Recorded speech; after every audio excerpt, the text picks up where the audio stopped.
Hello friends and welcome. I'm Sarah Liz and I am back with another fun card project for you today. This one's a little surprising for me. It is more reserved than some of what I make, but I think this is my favorite Halloween card of the season.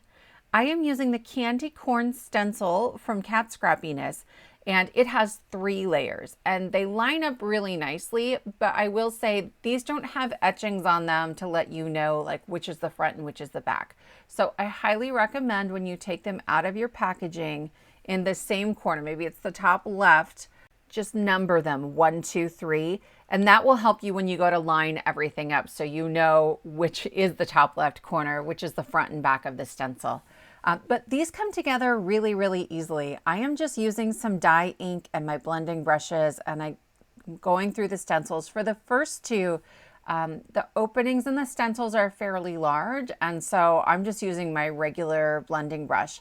On this last one, because that top of the candy corn is white, it isn't a full opening for that white space. It's just a tiny little curve. And I'm coming in with some gray ink that's a little bit darker than what I really want. It's just the lightest gray that I have.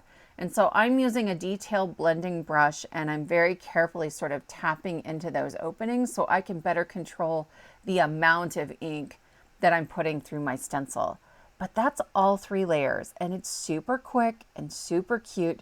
I wanted to show you how I clean my stencils because they are covered in ink. I just put down 1 dirty towel and I spray it with some rubbing alcohol, 91% rubbing alcohol, and I wipe it down with the other, and that's it. They are completely clean. I thought for a fun little twist on these candy corn, I would put little faces on some of them. I wish I were a better artist and was comfortable doing more than just little smiley faces. I was like, well, maybe some of them are winking and maybe some of them are grumpy, but I didn't want to mess them up, and I'm nobody's artist. So I just went around and sort of randomly added in little faces to some of the candy corns. And then I want to put this on a card base where I have a little black border around the outside edge. So I'm using my double stitched rectangles just to trim that out, and it will leave a nice stitched detail around the outside edges.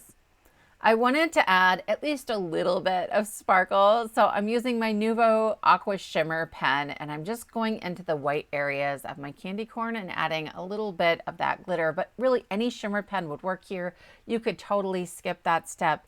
I just figured if I'm celebrating a holiday, something should probably sparkle. So there's my panel all finished, and I'm going to add this to an A2 white card base.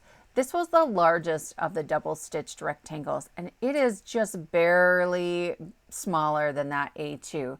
And I like that. I didn't want a huge border, just a little bit. And then I'm going to add some thin foam tape. This is 1mm foam tape for a little bit of lift, but then it will still go through the mail super easily. I have a friend in mind, one of my first crafty friends loves Halloween, and last year she sent me a surprise Halloween card that is so elaborate and amazing, and so I owe her a card for Halloween this year. So I've added that onto my card base, and now I'm going to work on my sentiment.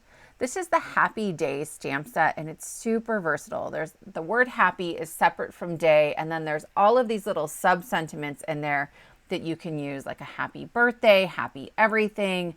I'm using happy Halloween since we're making a Halloween card, and I am just stamping that using some sticky embossing ink, and then I'll add some fine detail white embossing powder, and I will set that with my heat tool.